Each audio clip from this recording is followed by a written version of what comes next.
नमस्कार साथियों, सदी के महत्वपूर्ण कवियों की श्रृंखला में आज हम उनके साथ हैं जो कविता जगत में कहानी, निबंध, यात्रा वृतांत, तमाम कलाओं में गुणों में पारखी हैं। प्रयाग शुक्ल जी बहुत जाना माना, चिन्हा पहचाना नाम है। 80 वर्ष के प्रयाग शुक्ल और इन 80 वर्षों में 60 साल लगातार साहित्य और कला में खुद को रमा देने वाले प्रयाग शुक्ल हमारी विरासत है। प्रयाग शुक्ल की छाप है हमारी सांस्कृतिक साहित्यिक विरासत पर।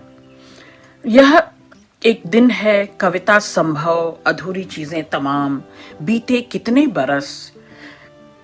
यह जो हरा है यहाँ कहाँ थी छाया, इस पृष्ठ पर सुनैना फिर यह न कहना। इन तमाम कविता संग्रहों में उनका मन बोलता है। अकेली आकृतियां, इसके बाद छायाएं तथा अन्य कहानियां, काई नामक कहानी संग्रहों में और 3 उपन्यास गठरी, आज और कल, लौट कर आने वाले दिन के अलावा कविता कहानी के अलावा संस्मरण और यात्रा वृतांत में भी प्रयाग शुक्ल जी बहुत लोकप्रिय लोक ख्यात हैं। अनुवाद कला हो, उससे संबंधित कई किताबें हैं। उन्होंने गुरुदेव रविंद्रनाथ टैगोर की गीतांजलि का भी अनुवाद किया है। 23 साल की उम्र में हैदराबाद से प्रकाशित होने वाली पत्रिका कल्पना के संपादकीय टीम का हिस्सा रहे हैं प्रयाग शुक्ल। दिनमान हो, मनोभारत टाइम्स की संपादकीय टीम हो, सब जगह इनकी समकालीन कला, रंग प्रसंग और संगना नाम के संपादक ये रह चुके हैं। कला और सिनेमा पर इनकी गहरी पकड़ है। अंतर्राष्ट्रीय स्तर पर अपनी पहचान स्थापित करने में प्रयाग शुक्ल समर्थ व्यक्तित्व हैं। यह उनकी सहजता कही जाएगी साथियों कि वे कहते हैं कि अभी उन्होंने कुछ किया ही नहीं है कि जिस पर वे गर्व कर सकें। ये बहुत बड़ी बात होती है। अपने को, वो कहते हैं ना, वो आसमां है और सर झुकाए चलता है। तो जो बुलंदियों पर होता है, जो विराट होता है, दरअसल उसी को यह एहसास होता है कि अभी तक तो मन का कुछ कहा ही नहीं, कुछ सुना ही नहीं। प्रयाग शुक्ल के कवि, कथाकार, निबंधकार, कला समीक्षक, अनुवादक, इन तमाम रूपों को आपने देखा, जाना। 1940 में इनका जन्म हुआ था कोलकाता में। यह जो हरा है, इस पृष्ठ पर सुनैना फिर न कहना, ऐसे 10 कविता संग्रह इनके प्रकाशित हो चुके हैं।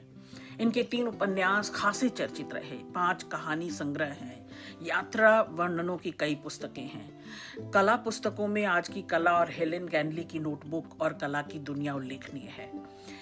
उनकी यात्रा पुस्तकों में सम पर सूर्यास्त और सुरगांव बंजारी और ग्लोब और गुब्बारे, ये आलोचक जगत में भी, साहित्य जगत में और आलोचक जगत में भी खासी प्रतिष्ठा प्राप्त है। उन्होंने बांग्ला से भी कई अनुवाद किए हैं। रविन्द्रनाथ ठाकुर की गीतांजलि हो, जीवन दास, शंख घोष, तस्लीमा नसरीन की कविताएं इन्होंने अनुवादित की हैं। बंकिम चंद्र के प्रतिनिधि निबंधों के अनुवाद पर हिंदी साहित्य अकादमी को अनुवाद पुरस्कार भी मिल चुका है। साथियों, आज मैं अपनी पसंद की 5 कविताएं प्रयाग शुक्ल जी की पढ़ूंगी और जो कुछ मुझसे संभव हो पाएगा विश्लेषण विवेचन करूंगी। साथियों, मेरी पसंद की पहली कविता ही है। स्त्रियां लाती थीं मीलों दूर से भरकर घड़े, खड़े थे कई बच्चे तितर बितर, नहीं था पानी, बिजली नहीं थी, कीचड़ था। आंधी चलती थी, बूंदें गिरती थीं, रोती थी कविता की दुनिया में रात की नदियां। रोती थी कविता की दुनिया में रात की नदियां।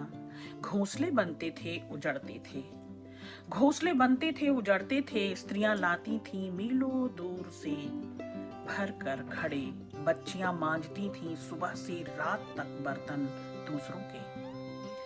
आती जाती थीं ट्रेनें, नीम और पीपल थे, कहानियां थीं उनकी हजारों हजार।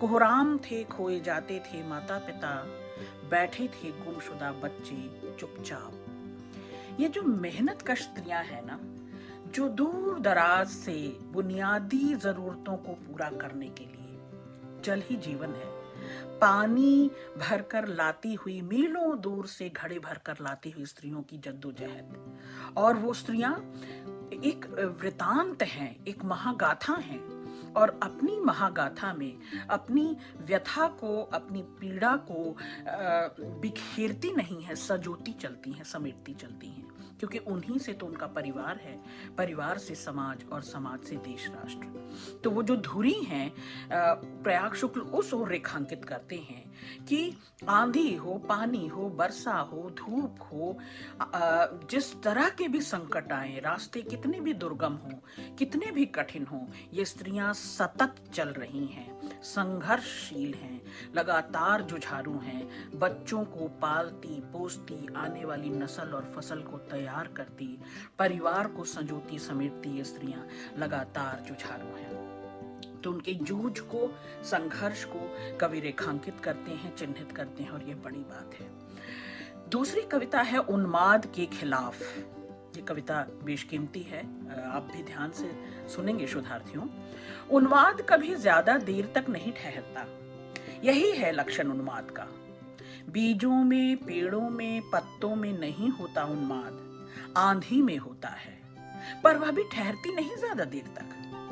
जब हम होते हैं उन्माद में, देख नहीं पाते फूलों के रंग जैसे कि वे हैं। उतर जाता उन्माद नदी का, पर जो देखता है नदी का उन्माद भी, वह उन्माद में नहीं होता। उन्माद सागर का होता है, पर वह भी नहीं रहता उन्माद में बराबर। उन्माद सागर का होता है, पर वह भी नहीं रहता उन्माद में बराबर। सूर्य और चंद्र में तो होता ही नहीं उन्माद, होता भी है तो ग्रहण। सूर्य और चंद्र में तो होता ही नहीं उन्माद, होता भी है तो ग्रहण। जो है उन्माद में, उन्हें आएंगी ही नहीं समझ में यह पंक्तियां, प्रतीक्षा में रहेगी कविता यह उन्माद के उतरने की। साथियों, उस आक्रोश को यहाँ चिन्हित कर रहे हैं प्रयाग शुक्ल, जो क्रोध है पर मन्य रूप नहीं लेने पाता, जो भभक कर उठता तो है, विध्वंस तो लाता है, सब तरफ ज्वाला और ज्वलन और तीखी अपनी ऊर्जा से, आग से सब कुछ तपाने की, सब कुछ खाक कर देने की ताकत तो रखता है, कुवत तो रखता है, लेकिन वो सृजनशील नहीं है, वो सृजन नहीं करता। और प्रयाग शुक्ल को तो सृजन पसंद है। प्रयाग शुक्ल को चूंकि सारी सकर्मक क्रियाएं आप देखें कि बहुत कंस्ट्रक्टिव ये कविता अपने भीतर भीतर ये बुनती है कि सूरज और चांद, सूरज जो उर्वरा की, जीवंतता की, हरियाली की, ताजगी की, जीवन की पहचान है, उसकी त्वरा, उसकी तपिश कुछ उगाने और जगाने के लिए है। तो सूरज की त्वरा वो उन्मादी नहीं होता, ऐसे ही चांद की चांदनी उन्मादी नहीं होती, वो ठंडक देती है, वो घावों पर फाहा करती है, वो मन के भीतर तक शीतलता से उतर जाती है, वो उन्मादी नहीं होती। नदियां उन्मादनी नहीं होती, सागर उन्मादी नहीं होता, वृक्ष नहीं होता, फल फूल नहीं होते, लेकिन वे कहते हैं कि आंधियां हो, तूफान हो, या विध्वंस की जितनी भी त्वरा शक्तियां हैं, इनकी उन्माद को यह कविता समझ में नहीं आएगी। यानी प्रयाग शुक्ल कह रहे हैं शोधार्थियों कि उन्मादी ताकतों को यह कविता, क्योंकि यह बड़ी सचेतन कविता है, यह बड़ी सकारात्मक कविता है, ये सृजनशील कविता है, और ये उन्मादी ताकतों को, विध्वंसक ताकतों को, विद्रूप शक्तियों को कतई समझ में नहीं आएगी। बेहतरीन कविता। तीसरी कविता है जीवन बचाता हूँ। वस्तुतः ये बात मैंने उनके परिचय में भी मुझे बताना चाहिए था कि प्रयाग शुक्ल जीवन के कवि हैं, जीवटता के कवि हैं, संघर्षशील जुझारुओं के साथ हैं। और इनकी कविता में एक धुन जो मैंने सबसे बड़ी शिद्दत से पकड़ा है वो यही है कि सृजनशील रहना, कुछ कंस्ट्रक्टिव देना। सृजन और उर्वरता और जीवंतता को थामे रखते हैं कवि। ये तीसरी कविता जीवन बचाता हूँ। जल को बचाता हूँ तो जीवन बचाता हूँ, हवा को संवारता हूँ, हवा को संवारता निर्मल में रखता तो जीवन बचाता हूँ। पेड़ फूल पत्ते उगाता मैं रखता हूँ धरती को हरे भरे सपने में, जीवन बचाता हूँ। नभ को भी नील तो जीवन बचाता हूँ, कंपित लौ अग्नि की रखता संभाल कर जीवन बचाता हूँ। कंपित लो अग्नि को रखता संभाल कर जीवन बचाता हूँ, इन सबसे घिरा और इन्हीं में समाहित। सो अहम, मैं वही हूं, अहम ब्रह्मास्मि। इन सबसे घिरा और इन्हीं में समाहित मैं, इनके सम्मोहन में इन्हीं पर सवार मैं जीवन बचाता हूं। जहां जहां ये उर्वरक ताकतें हैं, जहां जहां ये शक्तियां हैं जो जीवन को बचा लेंगी, जो कल को संभाल लेंगी, जो आने वाली संततियों को सहेज लेंगी, उस सब के साथ प्रयाग शुक्ल सक्रिय हैं। इनकी कविता मुझे हमेशा संभावना से भरी हुई, संभावनाशील, सृजनशील, जीवन की जद्दोजहद और जीवन की तलाश करती हुई, असतो मां सद्गमय तमसो मां ज्योतिर्गमय मृत्योर मां मुक्षी, तो मोक्ष की ओर ले जाने वाली, मृत्यु से छुटकारा दिलाने वाली इनकी कविताएं मुझे लगती हैं। अगली कविता है यह जो हरा है। यह जो फूटा पड़ता है हरा पत्तों से धूप के आर पार, वही फूट आता है किसी और जगह, किसी और सुबह। भरोसा है तो इसी हरे। हरा आप समझ रहे हैं, हरा जीवन है, हरा सृजन है, हरा हरियाली है, ताजगी है, हरा फर्टिलिटी है, संभावना है, हरा जोश है, हरा संभावना है, सपना है। तो जो कुछ हरा है, यानी जिसमें धड़कन है, स्पंदन है, उस सब के कवि प्रयाग शुक्ल उन सारी संभावनाओं को सहेज लेना चाहते हैं, बचा लेना चाहते हैं। अगली कविता है तुम मत घटाना। तुम मत घटाना अपना प्रेम, तब भी नहीं जब लोग करने लगे उसका हिसाब। ठगा हुआ पाओ अपने को अकेला एक दिन, तब भी नहीं। ठगा हुआ पाओ अपने को अकेला एक दिन, तब भी नहीं। मत घटाना अपना प्रेम, बंद कर देगी तुमसे बोलना नहीं तो। धरती यह, चिड़िया यह, घास यह, मुंह फेर लेगा आसमान। ये सभी दरअसल सृष्टि को बचाए हुए हैं, संभावनाओं को बचाए हुए हैं, सपनों को बचाए हुए हैं और जीवन को बचाए हुए हैं।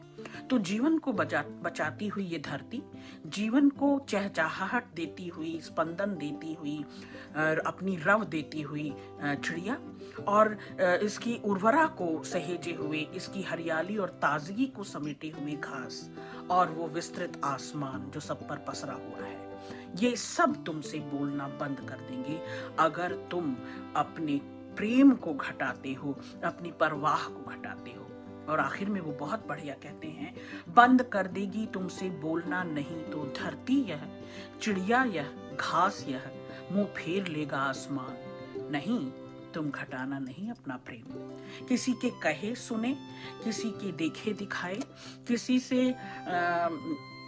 किसी के नियंत्रण में आकर, या प्राकृतिक संसाधनों का, सृष्टि की तमाम जो जीवंत शक्तियां हैं, इनका यदि आप दोहन करेंगे, क्षरण करेंगे, इनको अपने हित में, अपने हक में और स्वार्थ में अगर साधेंगे, तो जीवन बचा नहीं पाएंगे। तो प्रयाग शुक्ल को मैं जीवन का कवि मानती हूँ, अटूट जिजीविषा का कवि मानती हूँ। सृजनशील जितनी शक्तियां हैं उनके पैरवीकार हैं हम प्रयाग शुक्ल। और प्रयाग शुक्ल इस अवस्था में भी, उम्र के इस पड़ाव में भी लगातार सतत सृजनशील हैं और मानवीय संभावनाओं को, मूल्यों को, जीवंत ताकतों को अपने में पोर पोर में बसाए हुए हैं और शोधार्थियों आप तक पहुंचाना चाहते हैं। बिग सैल्यूट, बहुत शुक्रिया।